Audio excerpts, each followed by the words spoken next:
अस्सलाम वालेकुम dear students. हमने टॉपिक स्टार्ट किया था ट्रांसफ़र ऑफ हीट। तो उसके तीन वेज थे, थ्री मेथड्स से। पहला हमने पढ़ लिया था कंडक्शन। अब आज दूसरा हमारे पास है कन्वेक्शन। लिक्विड्स एंड गैसेस में be poor conductors of heat but they can carry heat because their particles are free to move around. के लिक्विड्स एंड गैसेस जो हैं वो पुअर कंडक्टर्स होते हैं हीट के, but they can carry heat because their particles are free to move. लेकिन वो heat carry कर सकते हैं क्योंकि उनके जो पार्टिकल्स होते हैं उनके दरमियान गैप ज़्यादा होता है, तो वह आसानी से मूव कर सकते हैं। Convection cannot happen in solids because the particles are held in a framework and cannot move around as they do in liquid and gases. Convection का जो प्रोसेस है वो सॉलिड में हैपन नहीं हो सकता क्योंकि उसके जो पार्टिकल होते हैं वो एक फ्रेमवर्क में होते हैं, एक दूसरे के बिल्कुल करीब होते हैं, और वो गैसेज और लिक्विड्स के पार्टिकल की तरह आसानी से मूव नहीं कर सकते।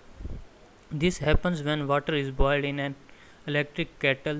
The heating element in the kettle only warms the water touching it.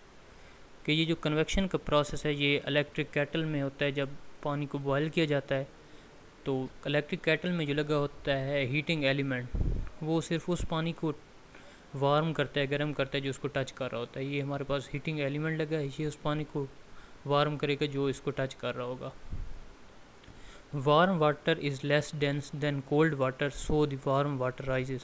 Warm water जो होता है वो कम डेंसर होता है, इसलिए वो क्या होता है, राइज होता है। तो ये उसने दिखाया कि जो रेड एरो से वार्म वाटर क्या होगा, राइजेज होगा। Cold water replaces the rising warm water and this in turn also becomes warm and rises. जो हमारे पास कोल्ड वाटर होगा वो भी क्या होगा, इस एलिमेंट को टच करेगा और वार्म वाटर बन जाएगा और राइज करेगा। A continuous circulating stream is set up in the kettle, this is called a convection current. ये एक सर्कुलर कंटिन्यूस सेटअप बन जाएगा जो होता रहेगा, और ये जो प्रोसेस होगा इसको क्या कहेंगे, convection current. Heat energy must travel through gases because a room can be warm by a heater. Heat energy जो है वो गैसेस के थ्रू भी ट्रेवल करती है। जैसे कि एक कमरे में एक हीटर लगा दिया जाता है और तमाम कमरा गर्म हो जाता है।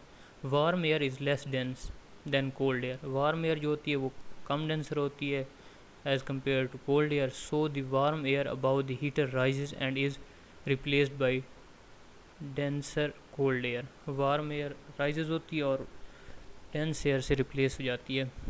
As in the water in the kettle, जैसा कि हमने पिछली एग्जांपल में इलेक्ट्रिक केटल के एग्जांपल में पढ़ा था। अ convection current is set up and air circulates around the room.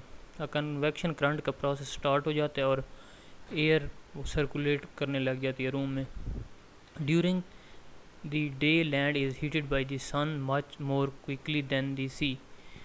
जब सूरज चमकता है तो जो लैंड होता है वो ज़्यादा हीट होता है as compare to sea. This sets up a convection current. ये कन्वेक्शन करंट का प्रोसेस स्टार्ट कर देते हैं। So air moves in from the sea, जो एयर सी के ऊपर से मूव करती है। When damp air from over the sea rises, और जो वो डैम्प नमी वाली एयर सी के ऊपर से मूव करती है, it cools to form clouds, वो बादल बना देती है।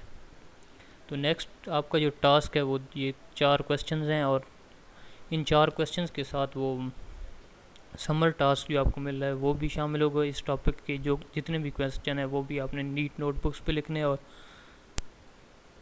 प्रिपेयर करने। Thank you.